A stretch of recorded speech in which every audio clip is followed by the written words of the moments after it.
दी deep dive में आपका स्वागत है। एक ऐसा मंच जहां हम अलग अलग ज्ञान और सूचनाओं के स्रोतों का गहराई से विश्लेषण करते हैं। बिल्कुल। ताकि जो भी विषय हम उठाएं उसकी पूरी समझ बिना किसी बोझिलपन के मिल सके। तो आज के इस गहन विश्लेषण का जो हमारा स्रोत है वो 27 फरवरी 2026 का एक आध्यात्मिक दस्तावेज है जी। जिसे प्रातः मुरली ओम शांति बापदादा मधुबन के नाम से जाना जाता है। अब जो लोग इस विषय से जुड़े हैं वो इस स्रोत की पृष्ठभूमि को अच्छे से जानते हैं। हाँ, वो परिचित होंगे इससे। तो हम सीधे इसके मुख्य संदेशों पर आते हैं। चलिए इसको थोड़ा विस्तार से समझते हैं। ये दस्तावेज दुनिया के एक बहुत बड़े वैचारिक बदलाव की बात करता है। एक बहुत बड़ा शिफ्ट है ये। बिल्कुल। इसमें चर्चा है कि कैसे ये संसार जो अपनी वर्तमान अवस्था में एक कब्रिस्तान यानी एक पुराने और मृतप्राय स्वरूप में है, उसे एक परिस्तान में बदलना है, मतलब एक बिल्कुल नए और जीवंत संसार में। ये जो रूपक है ना, ये बहुत कुछ सोचने पर मजबूर करता है। हाँ, ये सच में एक बहुत ही प्रभावशाली शुरुआत है। और यहाँ जो सबसे हैरान करने वाली बात है वो ये है कि स्रोत इस बड़े बदलाव को किसी बाहरी क्रांति या किसी भौतिक उथल-पुथल से नहीं जोड़ता, बल्कि इसे एक बहुत ही गहरी आंतरिक और वैचारिक प्रक्रिया बताता है। पर आगे बढ़ने से पहले मैं ये स्पष्ट करना जरूरी समझूंगा कि हमारे इस विश्लेषण का उद्देश्य किसी धार्मिक या आध्यात्मिक विचारधारा का समर्थन करना नहीं है। बिल्कुल नहीं, हमारा काम वो नहीं है। जी, हमारा काम सिर्फ स्रोत में दी गई जानकारी और उसके दार्शनिक पहलुओं को निष्पक्ष रूप से सुनने वालों तक पहुंचाना है, ताकि हर कोई इसके बौद्धिक पक्ष को समझ सके। ये स्पष्टता बहुत जरूरी थी। तो आज का हमारा मिशन ये समझना है कि ये दस्तावेज आत्मिक शुद्धि या पुराने मिथकों की नई व्याख्या और डबल अहिंसा जैसे विचारों के जरिए कैसे एक वैचारिक क्रांति की बात करता है। तो स्रोत में जो सबसे पहली बात सामने आती है वो सर्वोच्च सत्ता के वर्णन को लेकर है। हाँ, वो बहुत दिलचस्प है ना? दस्तावेज में परमात्मा को एक वंडरफुल सर्वेंट यानी अद्भुत सेवक और धोबी कहा गया है। ये पारंपरिक सोच से एकदम अलग लगता है। अगर हम इसको बड़े संदर्भ में देखें तो दुनिया भर में लगभग हर जगह ईश्वर को एक राजा या शासक के रूप में देखा जाता है, जो न्याय करता है या डराता है। बिल्कुल। लेकिन यहाँ उसे एक सेवक और धोबी कहना ये आध्यात्मिक अहंकार को पूरी तरह से तोड़ देता है। मतलब सबसे महान सत्ता सेवा करने आ रही है, राज करने नहीं। वही तो, जब आत्माएं और शरीर रूपी कपड़े मैले हो जाते हैं तब ये रूहानी धोबी आकर उन्हें साफ करता है। और दस्तावेज ये भी बताता है कि दुनिया के इन मैले कपड़ों को ये धोबी सेकंडों में साफ कर देता है। और मजे की बात यह है कि सफाई पानी से नहीं होती। हाँ, वो भौतिक सफाई नहीं है। इसके लिए मन मनाभव का एक मंत्र दिया गया है, मतलब अपने मन को परमात्मा में एकाग्र करना।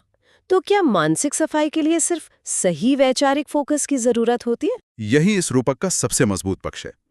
कोई भी भौतिक चीज जैसे पानी वो केवल भौतिक शरीर को साफ कर सकती है ना। सही बात है। विचारों की गंदगी या पूर्वाग्रहों को साफ करने के लिए एक वैचारिक तकनीक ही चाहिए। मनमनाभव उसी एकाग्रता का नाम है।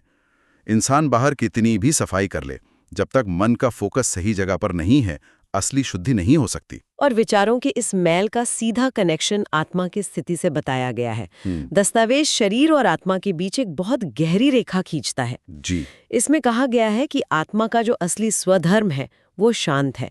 आत्मा मूल रूप से शांति धाम की वासी है। और ये केवल तब टोकिया या बातूनी बनती है जब शरीर के संपर्क में आती है, मतलब कर्म इंद्रियों के बोझ से आत्मा थक जाती है। ये जो थकान है ना, इसे आज के संदर्भ में समझना बहुत आसान है। ये केवल शारीरिक काम की थकान नहीं है। बिल्कुल, ये तो मानसिक है। हाँ, ये उन असंख्य विचारों और उलझनों की थकान है जो इंसान दिन भर ढोता है। जब आत्मा अपने मूल स्वभाव यानी शांति से दूर होकर बाहरी दुनिया के शोर में उलझती है तो उसकी ऊर्जा खत्म होने लगती है। और इसी थकान को मिटाने के लिए स्रोत में हठ योग जैसे किसी शारीरिक व्यायाम को खारिज किया गया है। हाँ, वहाँ योग अग्नि की बात है। हाँ, योग अग्नि। दस्तावेज बहुत सुंदर उदाहरण देता है कि जैसे सोने में पड़ी खाद या अशुद्धि को आग में डालकर साफ किया जाता है, पानी से नहीं, वैसे ही आत्मा के पाप योग अग्नि से भस्म होते हैं। सोने का उदाहरण बहुत सटीक है यहाँ। जब धातु में मिलावट होती है तो वो कण कण में समा जाती है। उसे ऊपर से पहुंचकर साफ नहीं किया जा सकता, उसे पिघलाना पड़ता है। बिल्कुल, पिघलाना पड़ता है। इसी तरह जब चेतना में अशुद्धियां गहराई तक उतर जाती हैं तो उन्हें मिटाने के लिए गहरे ध्यान की अग्नि चाहिए। ये सत्य के ज्ञान की ऊष्मा है। और इससे एक बहुत महत्वपूर्ण सवाल खड़ा होता है कि असल में बुराई या हिंसा क्या है जिसे इस अग्नि में जलाना है। इसी संदर्भ में डबल अहिंसा का सिद्धांत आता है। आमतौर पर हम मानते हैं कि किसी को शारीरिक चोट न पहुंचाना ही अहिंसा है, जो कि सिर्फ आधी बात है। हाँ, स्रोत कहता है असली लड़ाई किसी बाहरी दुश्मन से नहीं बल्कि भीतर बैठे 5 विकारों से है, जिसमें काम कटारी यानी वासना को सबसे बड़ा पाप माना गया है। ये डबल अहिंसा का विचार शांति की परिभाषा को बहुत व्यापक बना देता है। सिर्फ हथियार न उठाना शांति नहीं है। अगर मन में क्रोध चल रहा है तो वो भी हिंसा है। बिल्कुल, क्योंकि वो आत्मा की शांति को नष्ट कर रही है। किसी को हाथ लगाए बिना वैचारिक रूप से पवित्र रहना, अपने विचारों में किसी के प्रति बुरा भाव न लाना, यही सच्ची डबल अहिंसा है। और यहाँ पर बात सच में बहुत दिलचस्प हो जाती है, क्योंकि ये आंतरिक शुद्धि सीधा दुनिया के समय चक्र से जुड़ी हुई है। सृष्टि के पेड़ का रूपक। हाँ, स्रोत में समय के चक्र और पुरानी दुनिया जिसे कब्रिस्तान कहा गया है, उससे बेहद का वैराग्य लेने की बात है। और फिर परिस्तान के निर्माण की इस पूरी प्रक्रिया को एक पेड़ की तरह बताया गया है। सृष्टि रूपी पेड़ का ये रूपक पतन और उत्थान को समझने का एक बहुत शानदार तरीका है। कोई भी पेड़ जब पुराना होता है तो जर्जर हो जाता है, जिसे दस्तावेज में तमो प्रधान या पतित अवस्था कहा गया है। जी, और चक्र के नियम के अनुसार अब इसे वापस अपनी नई या सतो प्रधान अवस्था में आना है। इसे समझाने के लिए स्रोत ने भक्ति और ज्ञान का सफर बताया है। हाँ, मैंने पढ़ा वो अव्यभिचारी भक्ति से व्यभिचारी भक्ति और फिर अव्यभिचारी ज्ञान का सफर। मतलब शुरुआत में केवल एक की भक्ति होती है, फिर अनेक की होने लगती है। वही व्यभिचारी भक्ति का चरण है, जहां कंफ्यूजन सबसे ज्यादा होता है, ऊर्जा बिखर जाती है। और फिर अंत में वापस अव्यभिचारी ज्ञान आता है, जहां केवल एक पिता से ज्ञान सुना जाता है, जो बिखरी हुई चेतना को समेटकर एक स्पष्ट सत्य की ओर ले जाता है। लेकिन ये परिवर्तन बिना किसी उथल-पुथल के नहीं होता। दस्तावेज में विनाश का दृश्य बहुत स्पष्ट है। कहा गया है कि पुरानी दुनिया ऐसे खत्म होगी जैसे सरसों के दाने पिस जाते हैं। सरसों के दाने पिसना ये दिखाता है कि बदलाव कितना सूक्ष्म और संपूर्ण होगा। इसमें ज्ञान यज्ञ से विनाश की ज्वाला और प्राकृतिक आपदाओं का भी जिक्र है, लेकिन विनाश से पहले स्थापना जरूरी है प्रजापिता ब्रह्मा के द्वारा। विनाश की बात डरावनी लग सकती है, लेकिन इसका दार्शनिक पहलू समझना जरूरी है। जब भी किसी नई और बेहतर चीज का निर्माण करना होता है तो पुरानी सड़ी गली व्यवस्थाओं का वैचारिक विनाश करना ही पड़ता है। पुरानी जमीन साफ होगी तभी तो नई इमारत बनेगी। बिल्कुल, इसलिए स्थापना पहले शुरू होती है और उसके लिए जगह बनाने हेतु पुरानी चीजों का अंत जरूरी हो जाता है। और इसी पुरानी जमीन को साफ करने की कड़ी में दस्तावेज कई मिथकों की बहुत तार्किक और नई व्याख्या पेश करता है, जैसे गंगा नदी का उदाहरण। हाँ, वो बहुत ही तार्किक विश्लेषण है। लोग पाप धोने पानी में जाते हैं, लेकिन स्रोत कहता है पानी से आत्मा पवित्र नहीं हो सकती। असली गौमुख कोई पत्थर की मूर्ति नहीं बल्कि चैतन्य गो यानी जीवित इंसान है जो ज्ञान देते हैं। अगर हम इसको बड़े संदर्भ में देखें तो ये हिस्सा अंधभक्ति को तार्किक सोच में बदलने का बहुत बड़ा प्रयास है। ज्ञान अमृत ही असली गंगा जल है। वही बात है, पानी शरीर साफ कर सकता है, आत्मा नहीं।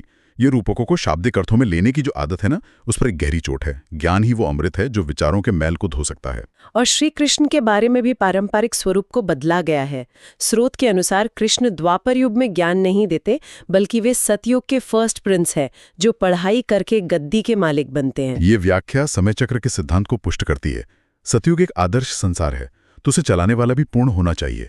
कृष्ण उस पूर्णता के प्रतिफल हैं, शिक्षक नहीं। ज्ञान देने का काम केवल उस सर्वोच्च सत्ता का है जो धोबी बनकर आती है। बिल्कुल सही। और रावण का जो कॉन्सेप्ट है वो तो बहुत ही विस्तृत है। रावण कोई एक व्यक्ति नहीं है और लंका कोई एक जगह नहीं है। पूरी पृथ्वी ही लंका है। हाँ, और पूरे संसार पर रावण यानी 5 विकारों का राज्य है। असली दशहरा यही है कि इन विकारों को खत्म किया जाए। ये इस पूरे दस्तावेज का सबसे शक्तिशाली वैचारिक शिफ्ट है, मैं कहूंगा। जब हम रावण को एक व्यक्ति मानते हैं तो बुराई को खुद से अलग कर देते हैं। हम सोचते हैं बुराई बाहर है। हाँ, लेकिन जब रावण का मतलब हमारे भीतर के 5 विकार हो जाता है तो लड़ाई बाहर नहीं, खुद से शुरू होती है। ये इंसान को अपनी जिम्मेदारी खुद लेना सिखाती है। तो इस सब का आखिर मतलब क्या है? इन विचारों को जीवन में कैसे उतारा जाए? स्रोत के अंत में सफलता के सूत्र और वरदान दिए गए हैं। जी, वो व्यवहारिक आधार देते हैं। इसमें बताया गया है कि नॉलेजफुल इंसान वो नहीं जो दूसरों की कमियां देखे, बल्कि वो है जिसकी दृष्टि में रहम हो, रहम घृणा को समाप्त कर देता है और खिचखिच बंद हो जाती है। ज्ञान का असली प्रमाण यही है कि वो इंसान को कितना विनम्र बनाता है। जब ये समझ आ जाती है कि हर व्यक्ति अपनी यात्रा पर है, तो दूसरों की गलतियों पर क्रोध नहीं बल्कि रहम आता है। और जहाँ रहम है वहाँ घृणा टिक नहीं सकती। बिल्कुल, ये किसी भी रिश्ते में शांति बनाए रखने का सबसे बड़ा सूत्र है। स्रोत में एक और दावा है कि ईश्वर से योग लगाने से आयु 150 वर्ष तक बढ़ जाती है। इंसान भोगेश्वर से योगेश्वर बनता है। अगर इसे आज के मनोविज्ञान या मेडिकल साइंस से देखें तो बहुत तार्किक है। आज ज्यादातर बीमारियां स्ट्रेस और खराब लाइफस्टाइल से हैं। भोगेश्वर मतलब इंद्रियों का गुलाम, जो शरीर को जल्दी नष्ट करता है। योगेश्वर वो है जिसका अपने मन और इंद्रियों पर पूरा नियंत्रण है। जब तनाव नहीं होता तो शरीर की उम्र बढ़ना स्वाभाविक है। 150 वर्ष यहाँ एक आदर्श और निरोगी जीवन का प्रतीक है। और एक स्लोगन भी है कि निरंतर ईश्वरीय चिंतन करने वाला ही बेफिक्र बादशाह है, जिसे कोई चिंता नहीं सताती। इसके बाद जो अव्यक्त इशारा है वो पांडवों के बारे में है। वो केवल एक पौराणिक कहानी नहीं बल्कि एकता और दृढ़ता के प्रतीक है। ये संगठनात्मक सफलता का बेहतरीन उदाहरण है। पांडवों की शक्ति हथियार नहीं, उनका आपसी तालमेल था। एक का प्रस्ताव और दूसरे का हांजी कहना। बिल्कुल।